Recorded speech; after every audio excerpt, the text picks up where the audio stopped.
గతంలో ఇచ్చిన హామీలను నెరవేర్చకపోవడంతో ప్రభుత్వ ఉద్యోగులంతా ప్రభుత్వ వ్యవహరిస్తున్న తీరు పట్ల గుస్సా అవుతున్నారు. అంతేకాదు వాళ్ళ భవిష్యత్తు కార్యాచరణను ప్రకటిస్తున్నారు. ఇప్పటి వరకు వాళ్ళ డిమాండ్ల పట్ల 2 నెలల కిందట సానుకూలంగా స్పందించినటువంటి గవర్నమెంట్ మాట మార్చి మళ్ళీ ఇప్పుడు వాళ్ళ సమస్యల విషయంలో తాత్సారం చేస్తుండడంతో నిజంగా వాళ్ళు చాలా కోపంతో ఉన్నారు. సో అక్టోబర్లో వాళ్ళ కార్యాచరణ ప్రకటిస్తామనేసి చాలా ఆవేశంతో ఆందోళన చేస్తామన్న తీరుకైతే ముందడుగేస్తున్నారు. అసలు ఎందుకు ప్రభుత్వం వాళ్ళ సమస్యలను పరిష్కరించే విషయంలో తాత్సారం చేస్తుందో వారి మాటల్లోనే అడిగి తెలుసుకుందాం. మనతో పాటు ప్రభుత్వ ఉద్యోగ సంఘాల జేఏసీ చైర్మన్ మారం జగదీశ్వర్ సార్ ఉన్నారు. మాట్లాడి చాలా విషయాలను తెలుసుకుందాం.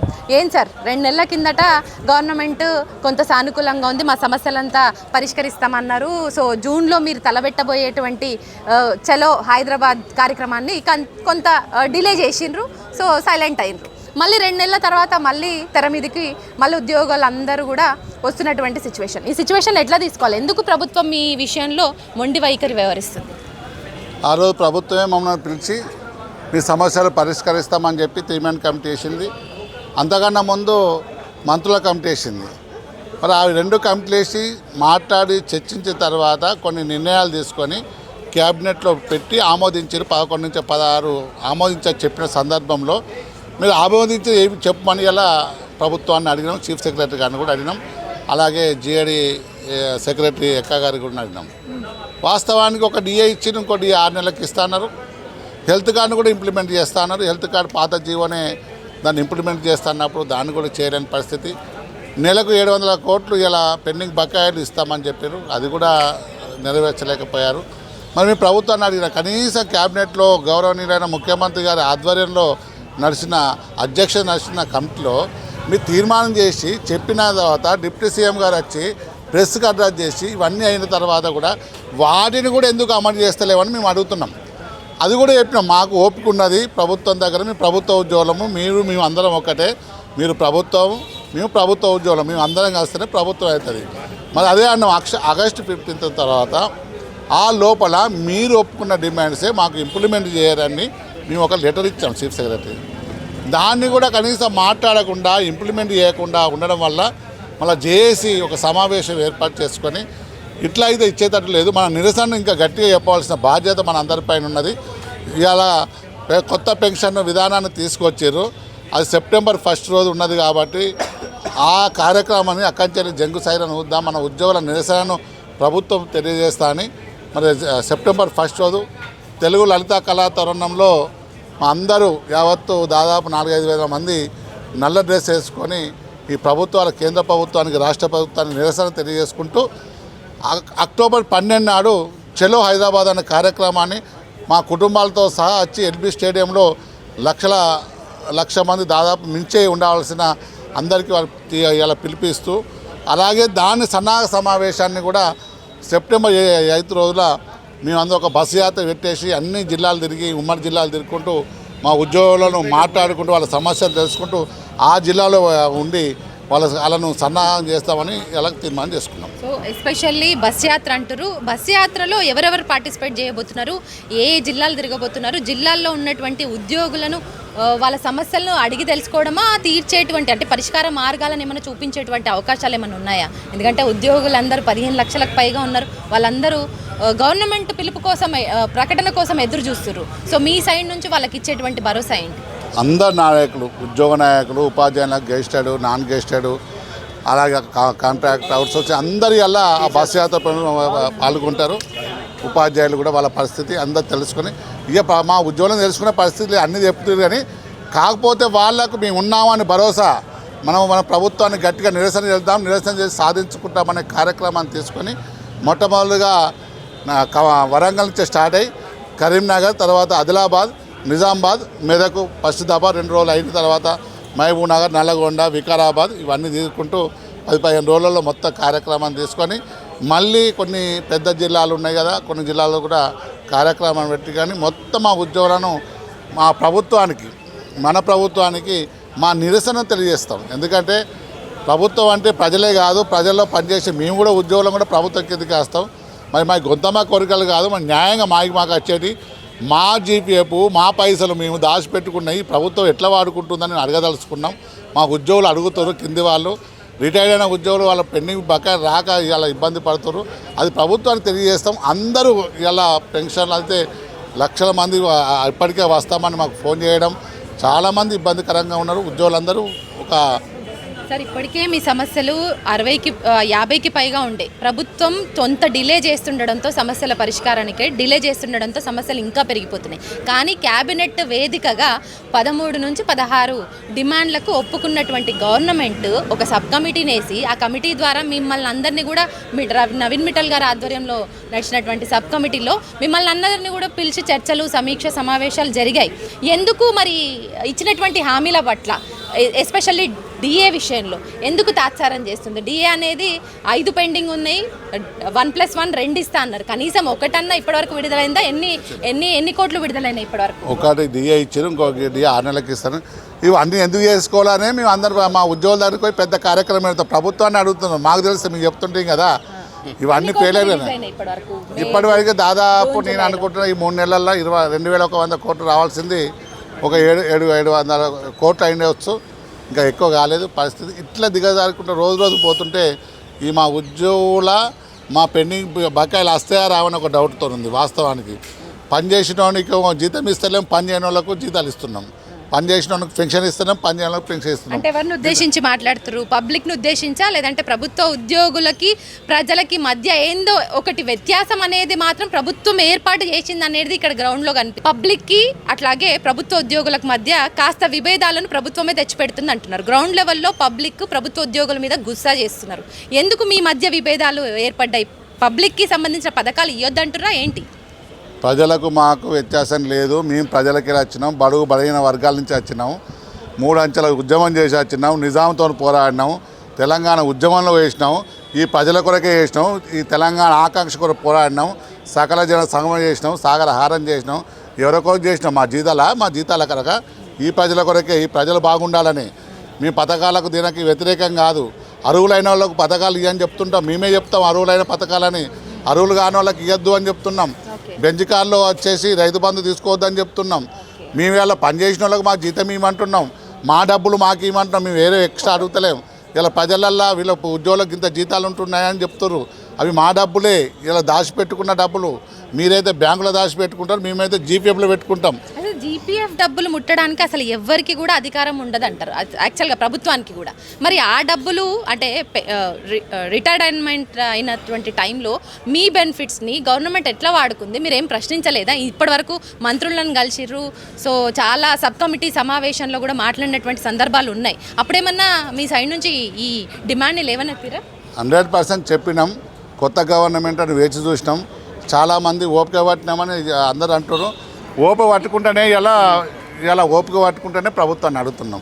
20 నెలలు అయిపోయింది, ఇక ఓపిక పట్టే పరిస్థితి లేదు. ఇంకొక సంవత్సరం అయితే నెక్స్ట్ సంవత్సరం మళ్ళీ ఎలక్షన్లు అయితే మళ్ళీ ఇవి అవుతాయి. మా ఉద్యోగుల బతుకులు ఎప్పుడు బాగుపడతాయి? మా పరిస్థితి ఏమైంది? ఇలా ప్రభుత్వాన్ని అడగదలుచుకున్నాం. ప్రభుత్వానికి మాకు ఎటువంటి విభేదాలు లేవు.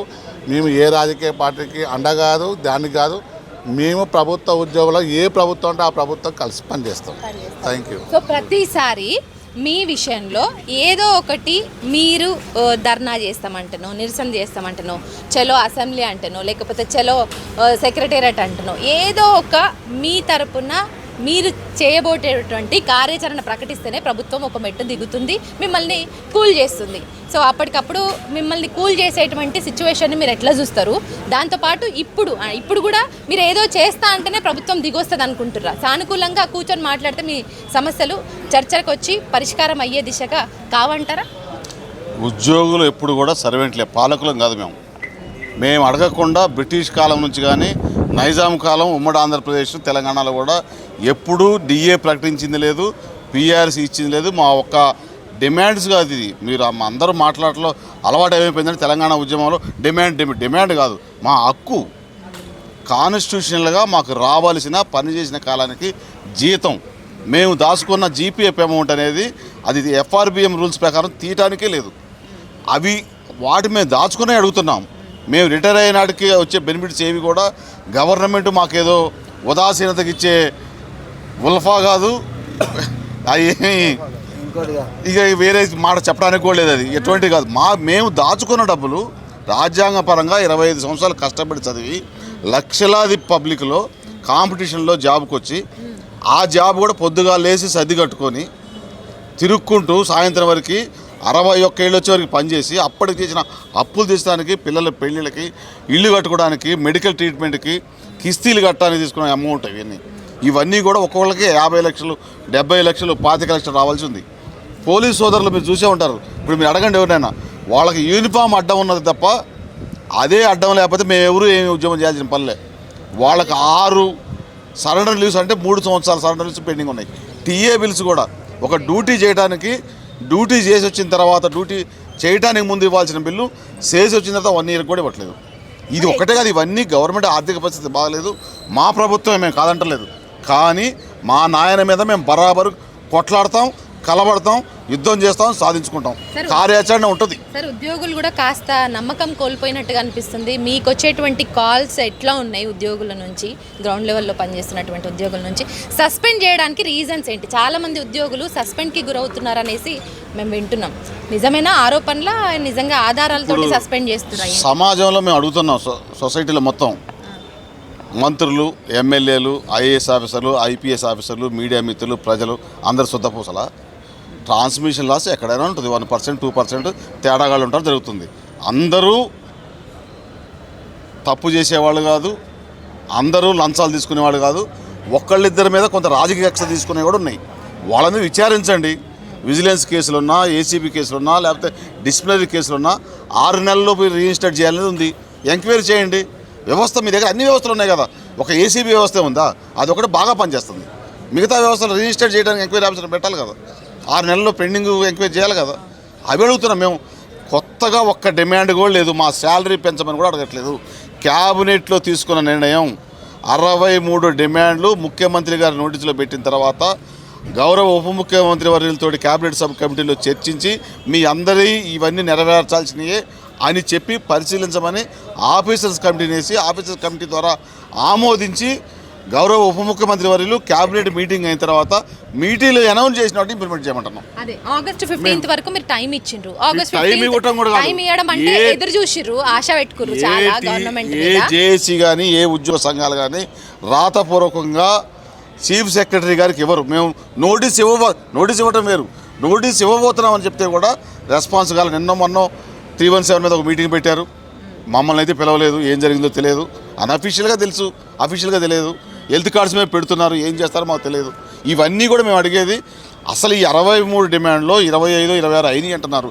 ఏమైనాయి, ఏం కాబోతున్నాయి, ఏం కాలేదు. సార్, మీరే ఏమైనాయి, ఏం కాబోతున్నాయి, ఏం అయ్యబోతున్నాయి అని అంటున్నారు. గ్రౌండ్లో ఉన్న వాళ్ళకి ఏం తెలుస్తాయి? మీకు తెలవాలి కదా యాక్చువల్గా. అదే అసంతృప్తి ప్రాథమిక సభ్యులకి రాష్ట్ర నాయకత్వం మీద, జిల్లా నాయకత్వం మీద అసంతృప్తి ఏర్పడటానికి, ఆవేశం, ఆవేదన అనడానికి కారణం ప్రభుత్వం నుంచి సరైన సమాచారం లేదు. కమ్యూనికేషన్ గ్యాప్ ఉంది. ఆ కమ్యూనికేషన్ గ్యాప్ అధికారుల వల్ల ఉందా, గౌరవ మంత్రి వల్ల ఉందా, ప్రభుత్వ పెద్దల వల్ల ఉందనేది తేలవడం కొరకు ఈ కార్యాచరణ. ఈ బస్సు యాత్ర కూడా మేమేదో విలాసయాత్ర కాదు, దాన్ని చెప్పి రాజకీయ యాత్ర కాదు. ఉద్యోగుల్ని చైతన్యపరచడానికి గత ప్రభుత్వంలో ఉద్యోగుల్ని ఏమీ చేయలేదు. మేము మైకి ముందుకు కూడా రాలేదు, చేస్తే సస్పెండ్ చేశారు. ఈ ప్రభుత్వంలో కొంత భావ స్వేచ్ఛ ఉంది. ఆ స్వేచ్ఛ ఆధారంగానే ఉద్యోగులను మరొకసారి చైతన్యపరచడానికి మా హక్కులు, రాయితీలు, సంక్షేమం, మా డిమాండ్లు సాధన కొరకు చైతన్యపరచడానికి బస్సు యాత్ర పెట్టాం 10 జిల్లాలు. దాని తర్వాత లక్షల అంటే సుమారు మేము 15 లక్షల మంది ఉన్నాం. రెగ్యులర్ ఎంప్లాయీస్ 010 3.5 లక్షలు. మా పెన్షన్ సోదరులే, మా సీనియర్లు 3 లక్షల మంది ఉన్నారు. అందులో 10,000 మంది బెనిఫిట్స్ రావాలి. సో ఈరోజు మరి సిఎస్ని కలవడానికి సెక్రటేరియట్ వరకు వచ్చిండ్రు, కలిసిండ్రా, మీ వినతి పత్రం ఇచ్చిండ్రా? ఏం చెప్పుకోవడానికి ఇక్కడ వరకు వచ్చారు సార్? మళ్ళీ ఈరోజు చెప్పుకోవడానికి రాలేదు. యాజ్ పర్ రూల్ ప్రకారం ఉద్యోగ సంఘాలుగా మేము మాకు కొన్ని పరిమితులు ఉంటాయి. ఉద్యోగ సంఘాలుగా రూల్స్ మాకు అప్లికేబుల్. ఏ ప్రభుత్వం అయినా మా ప్రభుత్వం చెప్పుకున్నా అది పూర్తిగా అన్నీ మేము ఓవర్కమ్ చేయలేం. కాబట్టి రూల్ ప్రకారం మేము నోటీస్ ఈరోజు మేము శాంతియుతంగా బస్సు యాత్ర పెట్టుకుంటున్నాం. 1వ తారీఖున పెన్షన్ విత్డ్రా దినం భారీ ఎత్తున 5,000 మందితో చేస్తున్నాం. లక్షలాదిగా తరలి వచ్చి లాల్ బహదూర్ స్టేడియంలో నిరసన వ్యక్తం చేస్తూ కార్యాచరణ తీసుకోబోతున్నామని రాతపూర్వకంగా ఇవ్వడానికి వచ్చాం. కానీ సిఎస్ గారు ఈరోజు టైం ఇచ్చారు 4 గంటలకి. ఎమర్జెన్సీ మీటింగ్ ఉంది, ఢిల్లీ పోయారని చెప్పి ఎక్కా సార్ ఉన్నారు, జిఐడి సెక్రటరీ సార్, వారిని కలవమన్నారు. వారిని కలిసి ఇచ్చాము. అక్కడ సిఎస్ గారికి కూడా పేచీలో ఇచ్చి ఈ డిమాండ్ అప్పి రిసీట్ తీసుకొని వచ్చాము. సో మీరు చేయబోయేటటువంటి పాత పెన్షన్ సాధన పోరాట సభ అనేది కొంత పబ్లిక్ ఏమన్నా ఇన్కన్వీనియన్స్ కలిగేటువంటి అవకాశం ఏమన్నా ఉందా? లా అండ్ ఆర్డర్ సమస్య అనేసి మిమ్మల్ని ఏమన్నా ఈ సభకు పర్మిషన్ ఇవ్వకపోవడం అట్లాంటివి చేస్తే ఏం చేస్తారు? అసలు లా అండ్ ఆర్డర్ని కంట్రోల్ చేసేది ఎవరు? గవర్నమెంట్ అంటే ఎవరు? మేము లా అండ్ ఆర్డర్ ఎక్కడ బ్రేక్ చేయం, మేమే కాపాడుతాం. మా పోలీసు మిత్రులే వాళ్ళ మా సమస్యలన్నీ వాళ్ళ సమస్యలు మా సమస్యలు. కానీ డ్యూటీ విషయంలో ఏదైనా తేడా వస్తే వాళ్ళు బరాబరుగా డ్యూటీ చేస్తారు. మేము లా అండ్ ఆర్డర్ ప్రాబ్లం తీసుకురాము. కాంగ్రెస్ ప్రభుత్వం మా ముఖ్యమంత్రి గారు మేనిఫెస్టో రాసినప్పుడు కూడా మేము ఉన్నాం. సిపిఎస్ రద్దు చేయడంలో మా డిమాండ్ అని చెప్పి ఆ 7 డిమాండ్లో ఒక డిమాండ్ పెట్టారు. ఆర్థిక పరిస్థితి బాగాలేదు, కొన్ని రోజులు వెయిట్ చేయమన్నారు. కానీ మేము దానికంటే 2 డిమాండ్లు పెట్టాము. అందులో 2003 కంటే మాకున్న మా ఉపాధ్యాయ సోదరులు, అధ్యాపకులు, ప్రిన్సిపాల్స్, వాటితో పాటు ఎంప్లాయీస్ కొంతమంది, జ్యుడిషియల్ ఎంప్లాయీస్ కొన్ని ఉన్నాయి. వీటితో పాటు కొన్ని నోటిఫికేషన్ వచ్చినాయి. 2004 కంటే సర్వీస్ కమిషన్ ద్వారా వచ్చిన నోటిఫికేషన్ వాళ్ళకి ఆల్రెడీ మిగతా ఉన్న 28 రాష్ట్రాల్లో ఇంప్లిమెంట్ చేసి సుప్రీంకోర్టు ఆర్డర్స్ ఉండి మన దగ్గర ఇంప్లిమెంట్ చేయలేదు. ఇంప్లిమెంట్ చేయమంటున్నాం. ఇవన్నీ మేము ప్రభుత్వాన్ని అడగట్లా, అధికారులు అడుగుతున్నాం. మీరు చేయాల్సిన అధికారులు మీరు ప్రభుత్వం దృష్టికి తీసుకురండి. Thank you Srinivas sir. Mujeeb bhai, మీరు చెప్పండి, అసలు ఇప్పటి వరకు సస్పెండ్ చేసిన వాళ్ళల్లో నిజంగా అన్ని ఆధారాలతో చేసినాయేనా లేకపోతే విమర్శలు మాత్రమే అంటారా? ఏంటి అసలు నిజంగా ఎందుకు సస్పెండ్ చేస్తున్నట్టు ప్రభుత్వ ఉద్యోగులను ప్రశ్నిస్తే సస్పెండ్ చేస్తారా? అంటే ప్రభుత్వము ఒక ఆలోచనతోనూ ఉంది. రాష్ట్ర ప్రభుత్వ ఉద్యోగులను అది కుక్కను చంపే ముందు పిచ్చి అని ముద్ర పెడతారు. మా బతు కూడా అంతే, మోమాటానికి మాట్లాడతలేరు. కానీ వాస్తవ పరిస్థితులు అట్లే ఉన్నాయి. చేసిన దానికి చేయని దానికి సస్పెండ్ చేయడం, ఉపేక్షించి ఏది చిన్న దానికి మెమోలు ఇవ్వడం, మెమో నాట్ సాటిస్ఫాక్షన్ అని చెప్పడం, ఇదంతా కూడా సీసీఏ ఇప్పుడు ఏదైనా సస్పెన్షన్ చేసినంటే ముందు మెమో ఇవ్వాలి. ఆ మెమో తర్వాత ఎక్స్ప్లెనేషన్ కాల్ఫర్ చేయాలి. అది కూడా సాటిస్ఫాక్షన్ లేనప్పుడు ఛార్జ్ మెమో ఇచ్చి సస్పెండ్ చేస్తారు. కానీ ఎక్కడ కూడా ఛార్జ్ మెమో లేకుండా ఖాళీ సస్పెన్షన్ ఆర్డర్ మాత్రమే, అది కూడా కమ్యూనికేషన్ చేస్తున్నారు యు ఆర్ సస్పెండెడ్ అని. సరే, సస్పెండ్ అయిన 6 నెలలకు ఎంక్వైరీ చేయాలి. దాని తర్వాత ఒక 1 ఇయర్కి 6 మంత్స్ తర్వాత రీఇన్స్టేట్మెంట్ ఇవ్వాలి. అది ఎక్కడ కూడా జరుగుతలేదు. ప్రొసీజర్ ల్యాప్సెస్ ఉన్నాయని చెప్తున్నాం.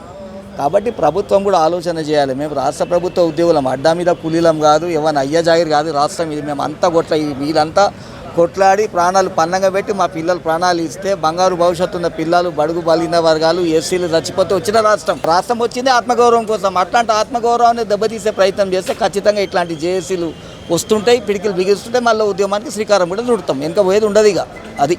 సో సస్పెండ్ చేసే విషయంలో చాలా వరకు గ్రౌండ్ లెవెల్లో ఈ ఉద్యోగులు చాలా ఇబ్బందులు పడుతున్నారు అని మీరే చెప్తున్నారు. కానీ పైరవీలు చేస్తుర్రు, చేయి జాసి పైసలు అడుగుతుర్రు.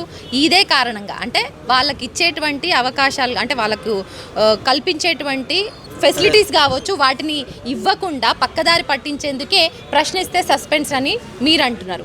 సో అసలు ఉద్యోగుల తరపున సస్పెండ్ అయిన విషయంలోనే మీరు చెప్పండి, న్యాయంగానే జరుగుతుందా, సిస్టమేటిక్గా జరగట్లేదని మీరు అంటున్నారు కదా? మేము గౌరవ ముఖ్యమంత్రి గారిని, సంబంధిత అధికారులను, సంబంధిత మంత్రులను చెప్తున్నాం, మీరు సస్పెండ్ చేయండి. సస్పెన్షన్ అన్నది it is not a punishment. ఉద్యోగి తప్పు చేసినప్పుడు, ప్రభుత్వం సొమ్ము కొల్లగొట్టినప్పుడు, ఉన్న రూల్స్కి వ్యతిరేకంగా పనిచేసినప్పుడు సస్పెండ్ చేయాలి. దానికి ఒక ప్రొసీజర్ ఉంది, స్టాండర్డ్ ప్రొసీజర్ ఉంది. ఆ ప్రొసీజర్ ఎక్కడ కూడా ఫాలో అవుతలేరు అన్నదే మా అభియోగం.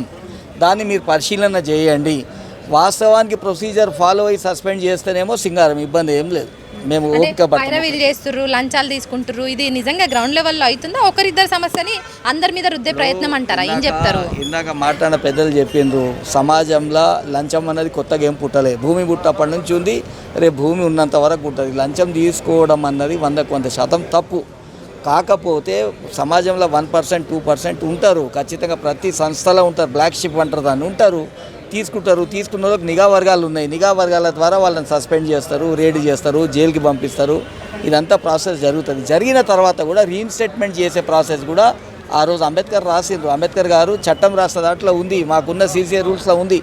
దాన్ని ఫాలో అవుతలేరు అన్నదే మా అందరి కూడా అభియోగం, మా ఆవేదన కూడా అదే.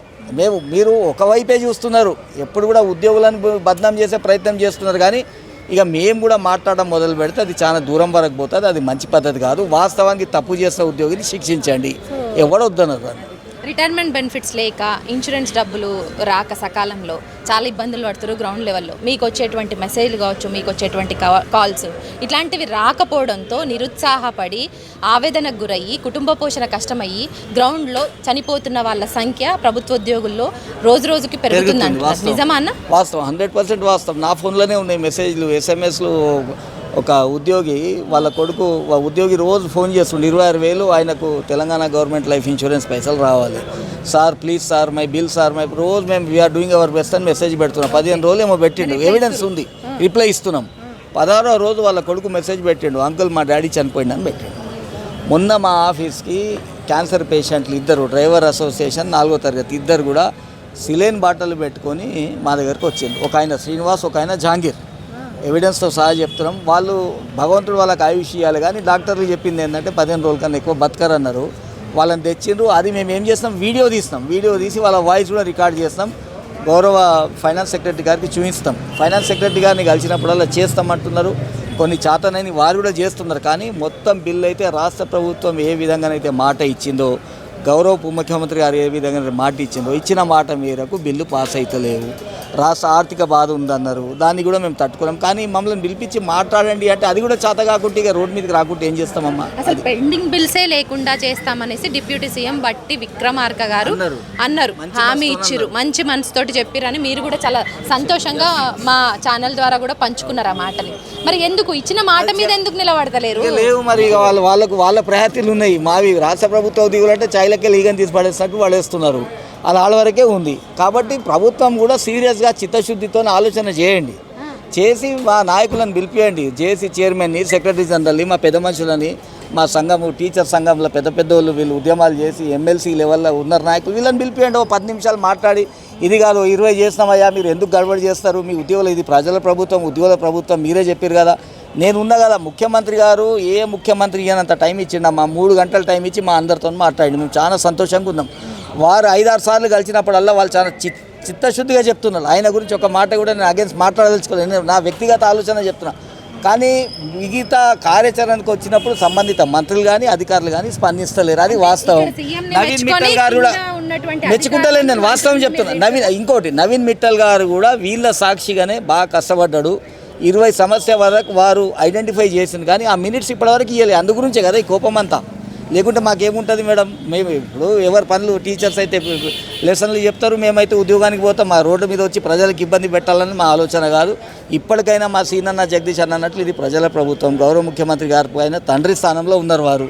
సంపూర్ణమైన నమ్మకం, గౌరవం ఉంది. ఇప్పటికైనా పిలిపించి మాట్లాడి 10 మందిని పిలిపించుకోండి, ఎవరినొద్దు. మా టీచర్ సంఘాలు ఒక 5 మంది, ఉద్యోగులు ఒక 5 మంది, 10 మందినే పిలిపారు చాలు. పిలిపించి నేను ఉన్న కదా ఇగో 20 సమస్యలు, ఆర్థిక ఇతర సమస్యలు ఈ ప్రభుత్వం చేసింది, సస్పెన్షన్లు ఎత్తివేసింది, పోస్టింగ్ నాన్ ఫోకల్ ఇవ్వండి. మీ హెల్త్ కార్డు మీరు 400 కోట్లు ఇస్తామన్నారు, మీరు చలో మేము సిద్ధంగా ఇచ్చేస్తున్నాం. 317లో డిప్యుటేషన్లు ఇస్తున్నాం. బడి పంతులకు ఇబ్బంది కాకుండా రాత్రి ఆ ప్రభుత్వం పంపించింది. ఈ ప్రభుత్వం 5,000 మందికి ప్రభుత్వం ఉపాధి కల్పించింది. వీఆర్ఓలకు ఆ వీఆర్ఓల వ్యవస్థ మంచిగా చేయండి. ఇట్లాంటివి చిన్నవి టన్ ద పేజ్ లంద వర్క్ అంటారు, అది కూడా చేయకుంటే ఇట్లాంటి కష్టాలు ఉంటాయి. మేము ప్రభుత్వానికి వ్యతిరేకం కాదు, ఇది మా ప్రభుత్వం. ఖచ్చితంగా సహకరించడానికి సిద్ధంగా ఉన్నాం. మా పెద్ద నాయకులను పిలిపించుకొని మాట్లాడి మా సమస్యలు పరిష్కారం చేయండి. Thank you. ఉపాధ్యాయుల విషయంలో మీరు చెప్పండి, ఎట్లాంటి సమస్యలు ఎదుర్కొంటున్నారు? ఈవెన్ మెడికల్ బిల్స్ కూడా రాకపోవడంతో మీరు పడుతున్న ఇబ్బందులు ఏంటి? ఉద్యోగం వాస్తవానికి మెడికల్ బిల్స్ కూడా 5 కానీ 10 లక్షలు కానీ 15 లక్షలు ఖర్చు అయినా మాకు శాంక్షన్ అయ్యేది ఒక ₹1,00,000 మాత్రమే. ఆ ₹1,00,000 శాంక్షన్ కావడానికి డిఎంఈకి పోయిన బిల్లు కనీసం మేము పెట్టుకున్న సంవత్సరానికి వస్తుంది. వచ్చినాక మళ్ళీ ఇక్కడ ట్రెజరీలో సబ్మిట్ చేస్తే ఆల్మోస్ట్ ఆల్ 2 ఇయర్స్ నుంచి పెండింగ్లో ఉంటుంది. అంటే మనం పెట్టిన మెడికల్ బిల్స్ ఒక 10 లక్షలు ఖర్చు అయితే మాకు వచ్చే ₹1,00,000 2 సంవత్సరాలు 3 సంవత్సరాల తర్వాత మాకు వస్తున్నాయి. సో మేము ఇదంతా మార్చడానికి ఎంప్లాయీ హెల్త్ స్కీమ్ని ఇంప్లిమెంట్ చేయమని అడిగినాం. ప్రభుత్వము సంవత్సరానికి 350 కోట్ల నుంచి 400 కోట్ల రూపాయలు రీఎంబర్స్మెంట్ ఖర్చు పెడతా ఉంది, మెడికల్ రీఎంబర్స్మెంట్కు. మేము ఉద్యోగము ఉపాధ్యాయులం అందరం కలిసి తలా ₹500 నెలకు జమ చేస్తామని చెప్తున్నాం. 800 కోట్ల రూపాయల కార్పస్ ఫండ్ సంవత్సరానికి అవుతా ఉంది. ఆ 800 కోట్ల రూపాయలతో ఎంప్లాయీ హెల్త్ స్కీమ్ ఇంప్లిమెంట్ చేయమని చెప్తున్నాం. ఇది ప్రభుత్వానికి భారం కాదు కదా, ఇది కూడా ఇంప్లిమెంట్ చేయట్లేదు కాదు కదా. మేము అడిగేది అదే, 800 కోట్ల కార్పస్ ఫండ్లో 400 కోట్లు మేము ఇస్తున్నాం, 400 కోట్లు ప్రభుత్వం ఆల్రెడీ ప్రభుత్వం ఇప్పుడు రీఎంబర్స్మెంట్కి ఇస్తుంది. అది ఇటు డైవర్ట్ చేసి 800 కోట్లతోటి ఎంప్లాయీ హెల్త్ స్కీమ్ను ఇంప్లిమెంట్ చేయమని అడుగుతా ఉన్నాం. ఇది కూడా ప్రభుత్వానికి భారం పడని అంశమే కాబట్టి అది ఇంప్లిమెంట్ చేయడానికి ఒక్కసారి మీటింగ్ పెడితే ఈ సమస్య పరిష్కారం అవుతుందని తెలియజేస్తున్నాం. సో ఉపాధ్యాయులు మీరు ఏం చెప్పదలుచుకున్నారు అసలు? ఒకటే మా ఉద్దేశం, ఒకటే ఉపాధ్యాయులమైన మేమందరం కూడా గత 20 సంవత్సరాల నుండి సర్వీస్ రూల్స్కు నోచుకోక ఉన్నత స్థాయి పదోన్నతులు తీసుకోవడానికి మాకు ఎక్కడ అవకాశం రాలేదు. 20 సంవత్సరాల నుండి గెస్ట్ హెడ్ మాస్టర్ పోస్టును మాత్రమే అత్యధికంగా పోస్టును మేము ఈరోజు హెచ్ఎంగా మాత్రం పనిచేయగలుగుతున్నాం. మాకు సర్వీస్ రూల్స్ ఇంప్లిమెంట్ అయితే, ఎందుకంటే 2018 ప్రెసిడెన్షియల్ ఆర్డర్ ప్రకారం మాకు సర్వీస్ రూల్స్ ఇంప్లిమెంట్ చేసుకోవడానికి ఒక అవకాశం ఉంది. కోర్టు చిక్కులు ఎలాంటివి లేవు. మాకు ఒకవేళ సర్వీస్ రూల్స్ ఇంప్లిమెంట్ చేస్తే జూనియర్ లెక్చరర్ కావచ్చు, డైట్ లెక్చరర్స్ కావచ్చు, రాష్ట్రంలో 634 మండలాలు ఉన్నాయి.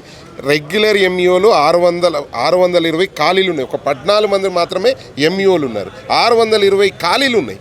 ఆ ఖాళీలను పూరించడానికి సర్వీస్ రూల్స్ ఇంప్లిమెంట్ చేస్తే మాకు న్యాయం జరుగుతుంది, మాకు ఉన్నత స్థాయి పదోన్నతులు వస్తాయి, పిల్లలు కూడా బాగా జరుగుతుంది అనే ఉద్దేశం మీ ద్వారా మేము తెలియజేస్తాము. Thank you. సో ఫస్ట్కి జీతాలు ఇవ్వడమే గొప్ప అని కొంతమంది ఉన్నతాధికారులు మాట్లాడుతున్నారు. అంటే ప్రభుత్వ ఉద్యోగులకు ఫస్ట్కి జీతం ఇస్తే సరిపోతుందా?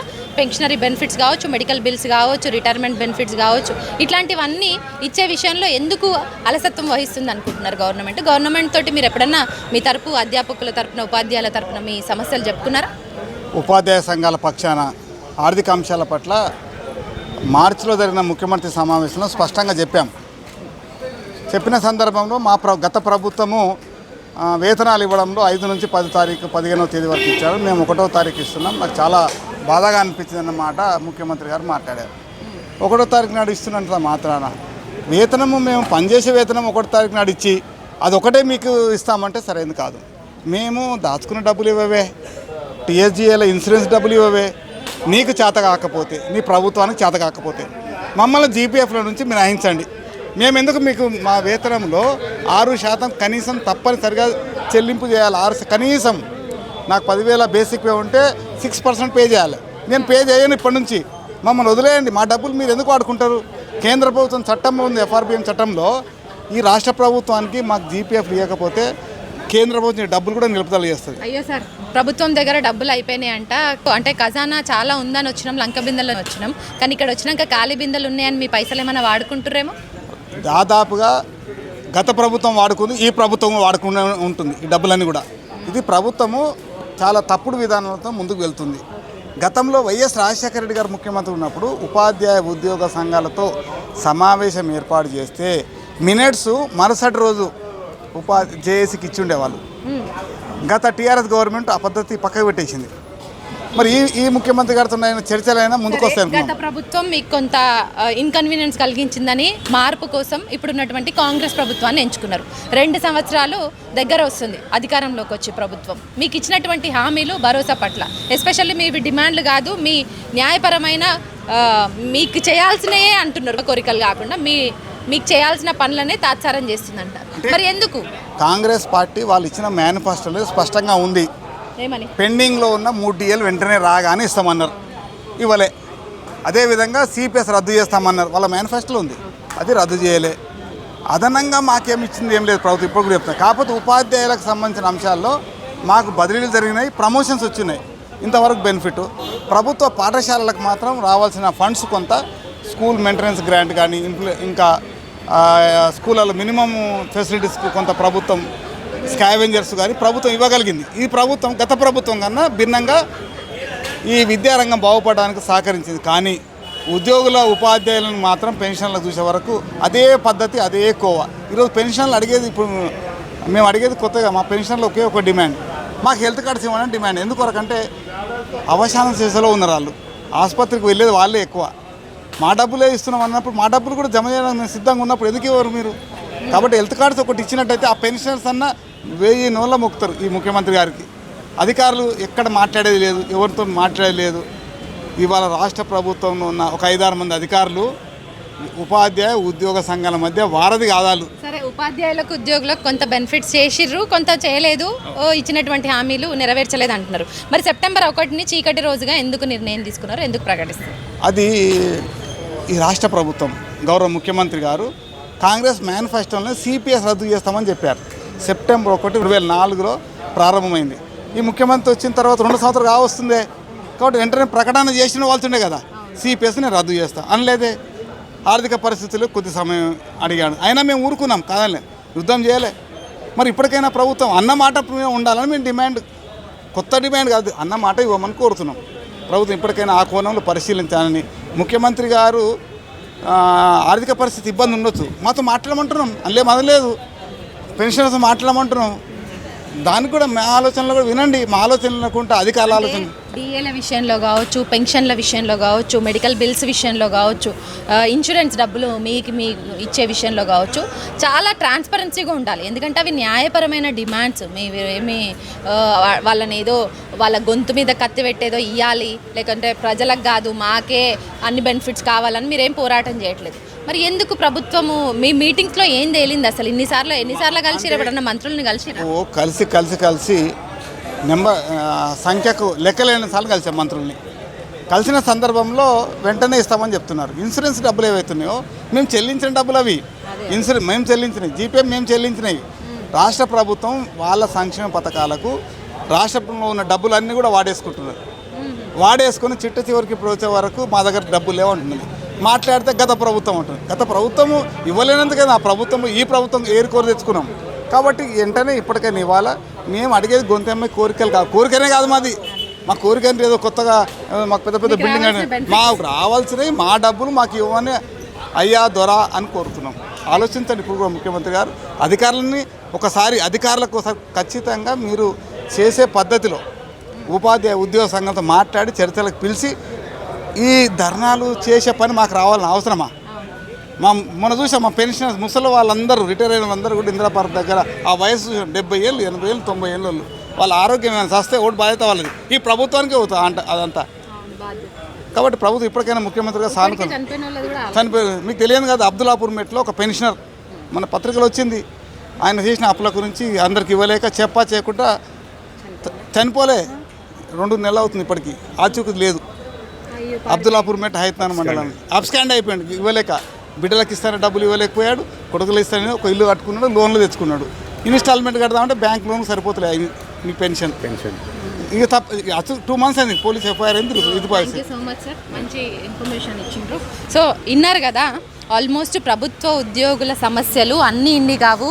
సో 60కి పైగా సమస్యలు ఉన్నప్పటికీ క్యాబినెట్ వేదికగా నిర్ణయం తీసుకున్నటువంటి కనీసం 13 సమస్యలు ఏవైతే ఉన్నాయో వాటి విషయంలో ఖచ్చితంగా వాళ్లకు న్యాయపరమైన డిమాండ్లు అని చెప్తున్నారు. వాటి విషయంలోనైనా స్పందించాలి. కానీ వాటి విషయంలో కూడా హామీ ఇచ్చి 2 నెలలు గడుస్తున్నా ఇప్పటికీ కూడా కార్యరూపం దాల్చకపోవడంతో మా కార్యాచరణ ప్రకటిస్తున్నామనేసి చెప్తున్నారు. సో సెప్టెంబర్ 1న చీకటి డే పాత పెన్షన్ పోరాట సభ ద్వారా మేము పబ్లిక్లోకి వెళ్తున్నాము అనేసి చెప్తున్నారు. అంతేకాదు సెప్టెంబర్ 8వ తేదీన బస్ యాత్ర ద్వారా ప్రతి జిల్లాకి వెళ్ళి అక్కడ ఉన్నటువంటి ఉద్యోగుల్లో ఎలాంటి సమస్యలు ఎదుర్కొంటారు అని కనుక్కొని వాళ్ళ సమస్య పట్ల పరిష్కార మార్గాలు ఎట్లా ఉంటాయి, వాళ్ళను ఉత్తేజపరచడానికి వీళ్ళు తీసుకునేటువంటి నిర్ణయాలను కూడా ప్రకటిస్తామంటున్నారు.